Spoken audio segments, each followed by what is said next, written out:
Israel avanza en su ofensiva completa en Gaza en medio de la convocatoria a un gobierno de unidad nacional israelí. El primer ministro Benjamin Netanyahu, antes del atentado masivo de Hamas asediado por protestas opositoras, busca hoy alinear las posturas para su ofensiva militar contra Hamas.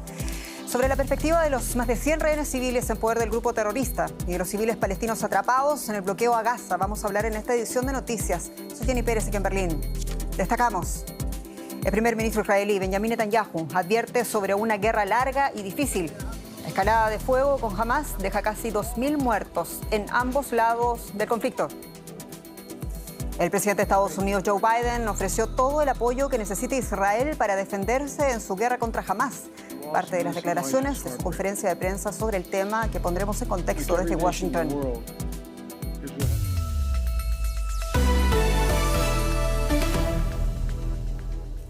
Israel anunció haber recuperado el control de la frontera con Gaza y anuncia haber recogido los cadáveres de cientos de militantes de Hamas que participaron en el ataque masivo del sábado.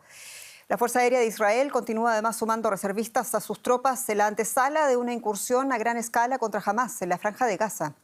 En medio de todo esto hay reportes de prensa en Gaza que advierten de la suerte de civiles y aseguran que muchos de ellos, gazatíes, se refugian en escuelas de la ONU. Los bombardeos resuenan en toda Gaza y destruyen edificios enteros en cuestión de segundos. Israel dice que su ofensiva militar contra los militantes palestinos responsables del atentado del sábado continuará. Sé que todos queremos resultados inmediatos. Llevará tiempo. Pero les prometo, queridos ciudadanos israelíes, que al final de esta campaña todos nuestros enemigos sabrán que fue un grave error atacar a Israel. Lo que haremos a nuestros enemigos en los próximos días repercutirá en ellos durante generaciones. Estas imágenes muestran el momento en que las bombas alcanzan lo que, según el ejército israelí, son 2 centros de mando de Hamas en Gaza. Sobre el terreno, los residentes recogen sus pertenencias e intentan escapar. A medida que se intensifican los bombardeos, barrios enteros como este se vuelven inhabitables. Una situación que hace crecer el número de heridos y rebasa las capacidades de los hospitales cercanos. Antes del último ataque aéreo israelí, la atención sanitaria en Gaza ya era deficiente desde hace casi 17 años. Los departamentos médicos se han visto gravemente obstaculizados por el bloqueo. En Gaza no tenemos acceso a muchos tipos de insumos, en especial medicamentos y equipos médicos. Israel ha anunciado un nuevo asedio a Gaza que restringe el suministro de alimentos, combustible, electricidad y agua. Hamas intenta aumentar la presión sobre los dirigentes israelíes, amenazando con represalias por los ataques en Gaza.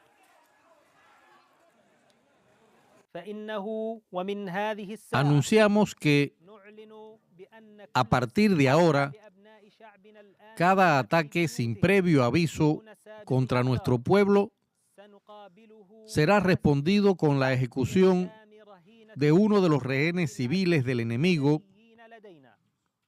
y su posterior retransmisión. Pero Israel no parece dar marcha atrás. En un esfuerzo por demostrar su poder, la Fuerza Aérea Israelí ha comenzado a repatriar ciudadanos desde Europa para movilizarlos como reservistas del ejército. Y son pocos quienes se atreven a proyectar siquiera las consecuencias de esta escalada que, según sugirió el propio primer ministro de Israel, Benjamin Netanyahu, va a cambiar la fisonomía de la zona de conflicto. La periodista Elisabetta Piqué está con nosotros en directo desde Jerusalén.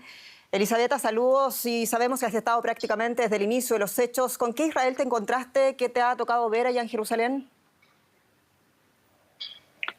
¿Qué tal? Buenas noches. Un Israel totalmente cambiado, un Israel donde este asalto, esta irrupción totalmente inesperada se compara como un 11 de septiembre para Israel, un Israel traumatizado, en shock, que se descubre totalmente que ya totalmente vulnerable. La gente tiene miedo, la gente le teme al futuro, por más allá de esta respuesta, esta represalia, esta ofensiva, justamente para esta venganza que el primer ministro dice que va a cambiar el rostro de Medio Oriente. El desconcierto es absoluto. Las imágenes de horror, violencia han dejado a la sociedad israelí totalmente traumatizada, y diría que Israel es un país y todas sus ciudades irreconocibles. Desde el sábado está todo paralizado, las escuelas no funcionan, los negocios, si están abiertos, la gente no va, no sale de sus casas. Es un país irreconocible.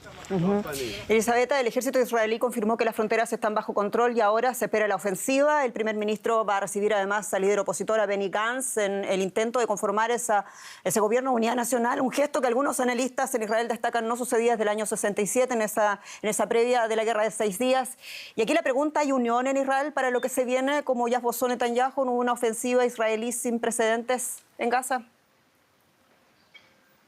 Seguramente es verdad, hay unión siempre, y lo dicen los israelíes cuando nos atacan, y esto ha sido un ataque que nadie esperaba y un ataque totalmente distinto a lo que se vio en los últimos 50 años desde la guerra del Yom Kippur. Es decir que, por supuesto, hay unidad ante el ataque. Puede llegar a haber este gobierno de unidad nacional, pero también hay muchas críticas, y todo el mundo sabe que cuando terminará esta guerra, que Netanyahu dice que será larga, llegará la rendición de cuentas. Muchos consideran a Netanyahu el culpable de este ataque por la política de los últimos años, y también por esa falla colosal de los servicios de inteligencia israelí, que no pudieron darle seguridad a la gente. Es así como también algunos dicen que Netanyahu debería renunciar en medio del caos. Elisabetta, a propósito de lo mencionas, ¿qué perspectivas hay para el bloqueo total de Gaza y la catástrofe humanitaria que advierte Naciones Unidas? La perspectiva es, como tú has dicho, catastrófica, y de hecho no por nada, hace muy poco el representante de la Unión Europea de Política Exterior, Josep Borrell, dijo que la Unión Europea, como muchísimas otras organizaciones internacionales, están contra de un bloqueo absoluto como este. Dicen que respetan, por supuesto, el derecho de Israel de defenderse, pero que debe hacerlo respetando las leyes humanitarias e internacionales, y dejar a una población de más de 2 millones de habitantes sin luz, sin agua, sin energía, es considerado algo también que puede ser considerado un crimen de guerra. Elisabetta Piqué, colega, muchas gracias por tu testimonio allá en Jerusalén. El entramado de hostilidades se expande con un intercambio de fuego con la milicia chiita libanesa Hezbollah en la frontera norte de Israel. Hezbollah reconocía hoy haber lanzado cohetes desde el sur del Líbano hacia Israel en respuesta al asesinato de 3 de sus miembros. Israel respondía con disparos de artillería contra varios puntos del territorio libanés. El ejército israelí confirmó haber alcanzado un puesto de observación perteneciente a la milicia chiita. Así se abre el segundo frente de fuego para Israel y también una nueva dimensión regional, dicen expertos, para este conflicto. Por un lado, el apoyo de países como Irán a esta milicia radical chiita, considerada terrorista por la Unión Europea, y por otro, la advertencia de Hezbollah por parte del principal aliado internacional israelí, Estados Unidos. ¿Qué puede hacer en medio de todo esto Europa? El jefe de la diplomacia de la Unión Europea, Josep Borrell, anunció este martes que invitó a los cancilleres de Israel y de la Autoridad Nacional Palestina a la reunión extraordinaria de ministros del bloque convocada para esta jornada en Omán. Y a pesar de los esfuerzos de la diplomacia europea, los representantes de ambas partes involucradas en este conflicto no fueron parte de esta reunión. Y Josep Borrell pidió protección para los civiles y defendió la necesidad de que la Unión Europea siga ofreciendo ayuda económica a la Autoridad Nacional Palestina. En una alocución, Borrell defendió además el derecho de Israel a defenderse, pero criticó algunas de sus acciones en Gaza, como por ejemplo cortar el agua, la electricidad o el bloqueo total de alimentos en la franja. Escuchemos. Israel tiene derecho a defenderse, pero debe hacerlo de acuerdo con el derecho internacional y el derecho humanitario, y algunas decisiones son contrarias al derecho internacional. ¿Y qué puede hacer en cambio Estados Unidos? Hasta ahora la relación entre la Casa Blanca, el gobierno demócrata y el gobierno ultraconservador de Israel no habían sido las mejores. Pero hoy, en medio de este duro contexto, Biden expresó su apoyo inequívoco al gobierno israelí. Entre otras cosas, Biden dijo que su gobierno se asegurará de que Israel tenga todo lo que necesite para defenderse. Escuchemos. Este es un acto de maldad pura. Más de 1,000 civiles asesinados en Israel. Entre ellos, al menos 14 ciudadanos estadounidenses. Los padres usando sus cuerpos en un intento de proteger a sus hijos. Hay informes desgarradores de bebés asesinados, familias enteras asesinadas. Hoy todos los estadounidenses rezan por todas esas familias destrozadas. Muchos de nosotros conocemos ese agujero negro que te deja en el pecho la pérdida de un ser querido. Te atenaza la ira, la pena, la sensación de falta de esperanza. Es lo que llaman tragedia humana. Y por eso Biden sella relación con Benjamín Netanyahu en Israel. Queremos ampliar esta noticia y lo hacemos con José Díaz Briceño en Washington. José, decíamos que hasta ahora Biden y Netanyahu no eran necesariamente los mejores aliados y sin embargo el presidente de Estados Unidos no deja lugar a las dudas sobre el apoyo de su país a Israel. Pregunta, a juzgar por las palabras de Biden, ¿cuánto cambia la política de este gobierno demócrata hacia el conflicto?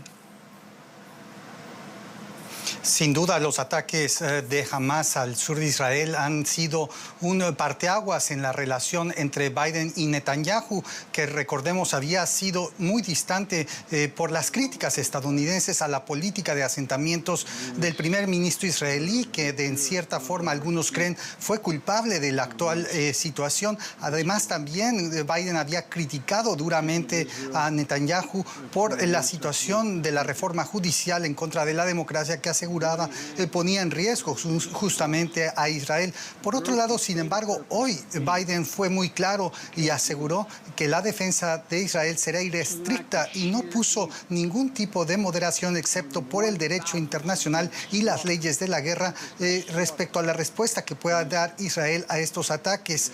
Hay que decir también que Biden aseguró que todo el apoyo, incluyendo algunos cohetes para el equipo del Domo de Hierro, serán entregados inmediatamente a Israel. De todo esto, José, el secretario de Estado de Estados Unidos, Anthony Blinken, anunció que va a viajar a Israel en los próximos días. ¿Hay una posición clara del gobierno de Biden sobre el delicado asunto de los rehenes civiles en poder de Hamas? Sabemos ya por la Casa Blanca que son más de 20 las personas de nacionalidad estadounidense que en este momento están desaparecidas, que no se conocen su destino. Esto en adición a los 14 estadounidenses confirmados como fallecidos. Justamente el presidente Biden estableció que enviaría a un equipo de inteligencia y consultores para entablar un diálogo con las autoridades israelíes respecto al rescate de los rehenes que podrían estar en poder de Hamas y otros grupos dentro de Gaza. Sin embargo, en estos momentos no se prevé que Estados Unidos tenga un esfuerzo independiente, sino siempre llevando la guía primero el gobierno de Israel. Hasta el momento el gobierno de Biden ha mostrado en ocasiones previas no querer negociar con grupos terroristas, incluso estableciendo sanciones financieras para impulsar justamente la liberación de los rehenes. José Díaz Briceño, difícil hora ya también allá en Washington. Muchas gracias. Y ante la crítica situación en Israel, muchos países han comenzado a organizar vuelos de repatriación para los ciudadanos que se han quedado varados en el país. Alemania anunció que Lufthansa operará varios vuelos el jueves y el viernes. También México confirmó el envío de 2 aviones militares para recoger a cerca de 1.000 ciudadanos después de que numerosos vuelos regulares hayan sido cancelados. Las autoridades de Brasil, por su parte, evacuaron este martes desde Tel Aviv a 211 brasileños en el primero de los 5 vuelos previstos hasta el domingo. También las Fuerzas Armadas argentinas han puesto en marcha la bautizada Operación Regreso Seguro. Recordemos que decenas de ciudadanos extranjeros han sido asesinados o tomados como rehenes desde la ofensiva lanzada por el grupo islamista palestino Hamas. También hay peruanos entre ellos. Vamos a escuchar. Hemos lamentado el fallecimiento de 2 compatriotas en esta zona y estamos haciendo los mejores esfuerzos a través de la Cancillería para poder apoyar a nuestros compatriotas que se encuentran en esa zona. Creemos que las próximas horas van a ser cruciales para poder dar una respuesta inmediata frente a este pedido. En Buenos Aires se celebraba una multitudinaria marcha en defensa del Estado de Israel y en repudio a los ataques del grupo palestino Hamás contra la población civil. Argentina tiene la mayor comunidad judía de América Latina y muchos argentinos tienen familiares y amigos en Israel, muchos de ellos también en los kibbutz del sur que fueron atacados. En el acto en Buenos Aires estuvieron presentes familiares de uno de los 15 argentinos secuestrados por Hamás. En los atentados también mataron a otros 7 argentinos, todos residentes en Israel. Defienden el Estado de Israel y repudian los ataques de Hamás contra la población civil. Son miles de personas reunidas la tarde del lunes en Buenos Aires, en la intersección de la avenida Estado de Israel y la calle Palestina, frente a un club judío. Hay banderas de Israel, llantos e insultos. Asisten el padre y el hermano de uno de los 15 argentinos secuestrados. Otros 7 argentinos fueron asesinados. Por eso muchos se manifestaron con ira y dolor. Para expresar lo que sentimos, que es repudio por el acto terrorista de Hamás y Hezbollah. Tengo muchos familiares y amigos que están en Israel en este momento. Rabinos rezaron por los fallecidos, los heridos y los desaparecidos.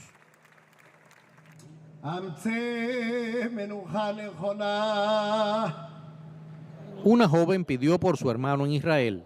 Él terminó el servicio militar, pero un compañero falleció. Él ya la terminó, él se liberó hace unos 6 meses y gente que estuvo en su batallón hace poco, ayer salieron los nombres y es uno de ellos. Conoce gente que está desaparecida. Algunos manifestantes se distinguían por su visión moderada. Las dos facciones están muy encarnizadas y ninguno está dispuesto a sentarse en una mesa a dialogar por la paz. Vinimos para apoyar a toda la comunidad por todo lo que está pasando en Israel. Estamos muy preocupados. Pero la dirigencia judía de Argentina adoptó discursos de dura condena a Hamás y a quienes no lo repudian. Hamás ataca. ¿Saben por qué? Algunos lo llaman partido político. Yo lo llamo asesinos. Atónitos debimos escuchar en nuestro propio país a extremistas que no solo no condenan al terrorismo, sino que intentan esgrimir alguna justificación. Los oradores del acto recordaron los atentados aún impunes contra la Embajada de Israel en Buenos Aires en 1992 y la Asociación Mutual Israelita Argentina, AMIA, en 1994. El presidente de la Delegación de Asociaciones Israelitas de Argentina, DAIA, Jorge Noblovics, fue otro de los expositores de la manifestación. Esta manifestación tiene el porqué de convocar a toda la comunidad argentina, no a la comunidad judía, a la comunidad argentina, para oponernos al terrorismo, en un país que fue víctima de 2 atentados terroristas, para entender que fue un ataque a la paz, que no fue un ataque solamente al Estado de Israel, que fue un acto salvaje. Entre los manifestantes estaba una de las 5 candidatas presidenciales para las elecciones de este 22 de octubre, la centroderechista Patricia Bullrich. Vamos a pedir formalmente que se declare, porque somos nosotros, una organización terrorista en la lista de organizaciones terroristas a Hamás. La candidata opositora también pedirá que Argentina desista de su intención de entrar a los BRICS, porque a ese grupo también se sumará Irán, que manifestó su apoyo a los ataques de Hamás. Buenos Aires, que fue escenario de 2 graves atentados contra una de las comunidades judías más grandes del mundo, se ha manifestado ahora contra Hamás, entre llantos y bronca. Bueno, y no solo en Argentina existe la mayor comunidad judía en América Latina, en la vecina Chile está la mayor comunidad palestina fuera de Cisjordania y de Gaza. Y queremos ampliar la mirada, lo vamos a hacer con el sociólogo de la Universidad Alberto Hurtado, el experto en antisemitismo e islamofobia, el señor Isaac Caro, quien nos recibe en Santiago de Chile. Profesor, señor Caro, muy bienvenido en primer lugar.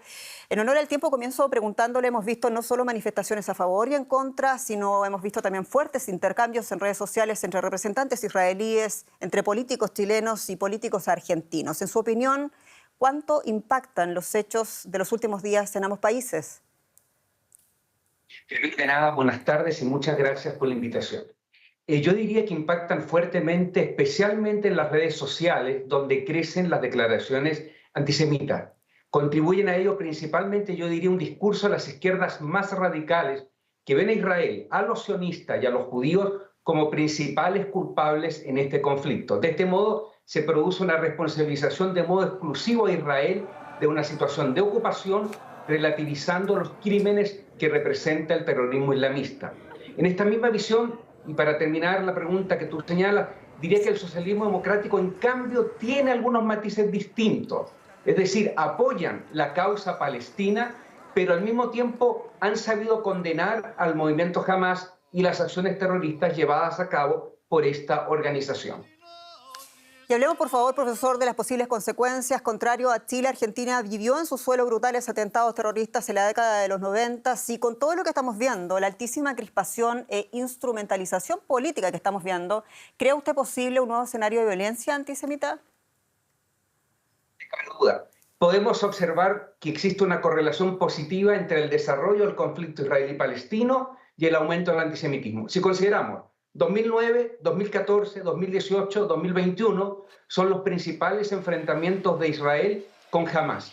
Según datos internacionales, especialmente de la Universidad de Tel Aviv, 2009 es el año con mayores incidentes antisemitas en los últimos 20 años. Y el 2023 muy probablemente lo va a superar con creces. Y muy brevemente, en cuanto a los atentados de 1992 y 1994 en Argentina, se dieron en el contexto de un conflicto de Israel en el sur del Líbano con el movimiento Hezbollah. Apoyados por Irán, ambos atentados mostraron la capacidad que tenía Hezbollah de llevar a cabo acciones muy lejos del Medio Oriente, y los atentados son la principal manifestación de antisemitismo en toda la región latinoamericana. Profesor Isaac Haro, de la Universidad Alberto Hurtado, muchas gracias en Santiago. Muchas gracias a ti.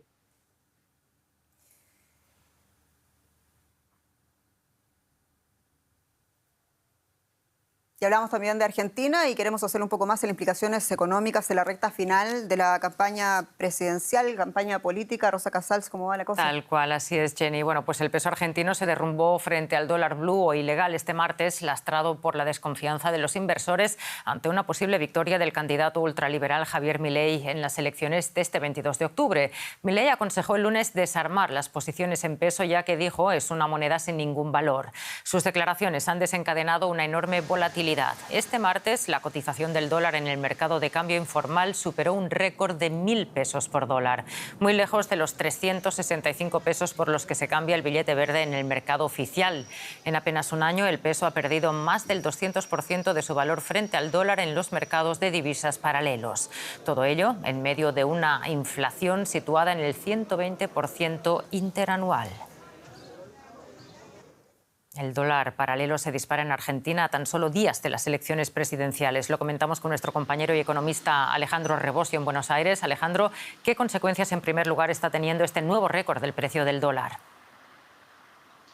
Argentina, cuando sube el dólar, reina la incertidumbre, la tensión, la angustia en la población sobre lo que está pasando y lo que puede venir con la economía y la vida de los argentinos. Cuando sube el dólar paralelo en un mercado de cambios que tiene un dólar paralelo y un dólar oficial, cuando sube el dólar paralelo suele anticipar futuras subidas del dólar oficial. Y en lo inmediato impacta en el precio de algunos productos. También hay algunos productos, por ejemplo, en ferreterías, donde los proveedores no entregan la mercadería por unos días hasta esperar que se estabilice la cotización del dólar paralelo. En otros lugares, como aquí en los grandes supermercados, en cambio se rigen por el dólar oficial. Y también hay un acuerdo de precios que establece aumentos del 5% mensual, como el que toca este viernes, pero no hay un aumento de precios inmediato. Sí puede haber alguna faltante de variedad en los productos, no un desabastecimiento, pero puede ser que no haya tantas marcas que se ofrezcan en algunos productos como la harina, el aceite, el papel higiénico o algunos productos también de consumo básico. Pero básicamente la tensión está presente y cada vez que sube el dólar, insisto, no se sabe para dónde va a continuar la economía. Alejandro, y ante esta situación, ¿cuán realista es el escenario de una hiperinflación en Argentina? Los dos candidatos presidenciales principales de la oposición advierten sobre que Argentina está al borde de la hiperinflación. Lo hace el candidato favorito para las elecciones de este 22 de octubre, el ultraliberal Javier Milei. También lo ha hecho hoy la centroderechista Patricia Bullrich, que advierte que este gobierno, el gobierno peronista actual, está dejando a Argentina al borde de la hiperinflación. Para que sea hiperinflación, la inflación en un solo mes tiene que superar el 50%. Por ahora, en agosto, el último dato disponible fue del 12%, que subió mucho respecto al 6% de julio. Fue la mayor inflación en un solo mes desde 1991, cuando Argentina salía justamente de una hiperinflación. Pero claro, 12 todavía no es ese 50%. ¿Qué tiene que suceder para que haya una hiperinflación? Bueno, los actores económicos tienen que dejar de confiar en que el dólar oficial es el valor de referencia. Eso puede ocurrir eventualmente si el mercado piensa que vamos camino a una unificación del mercado cambiario, la liberalización de todos los controles cambiarios, que el dólar oficial salte hasta el nivel del dólar paralelo o una eventual dolarización como la que propone Milei. Complicada la situación con los dólares en Argentina. Muchísimas gracias por el análisis, Alejandro. Gracias a ustedes. Y cambiando de asunto, el Fondo Monetario Internacional y el Banco Mundial celebran sus reuniones anuales en Marruecos. El evento, que tiene lugar en Marrakech, es el primer encuentro en el continente africano en 50 años. Los líderes de ambas instituciones financieras intentan responder a retos actuales como las dificultades de la deuda, el cambio climático y el impacto económico de conflictos bélicos. Entre sus previsiones más importantes, el FMI estima que la economía alemana se contraerá un 0,5% este año. China, por su parte, también verá su previsión de crecimiento recortada al 5%, 2 décimas menos que la estimación anterior. Y contrariamente, el FMI aumentó sus previsiones para Estados Unidos. Se estima que la mayor economía del mundo crezca este año un 2,1%. Y antes de irnos, Jenny, recordamos nuestro tema del día. Es así, Rosa, vamos a recapitular rápidamente las últimas novedades en el conflicto Oriente Próximo. Israel intensifica los bombardeos en represalia por los ataques terroristas de Hamás del fin de semana. El conflicto ya ha cobrado al menos 2.000 muertos en ambos lados. Israel asegura haber recuperado el control de su frontera con Gaza. Sus sistemas de defensa antiaérea siguen interceptando cohetes lanzados desde Gaza hacia el puerto de Ashkelon. Y el presidente de Estados Unidos, Joe Biden, reitera su apoyo a Israel y garantiza recursos adicionales para su defensa. Biden calificó el ataque del grupo terrorista Hamás de pura maldad y dijo que Israel tiene el derecho y el deber de responder. Así están las cosas y así también nos despedimos. Muchas gracias por su confianza. Somos Deutsche Welle, noticias en español desde el corazón de Berlín. Soy Jenny Pérez. Hasta pronto.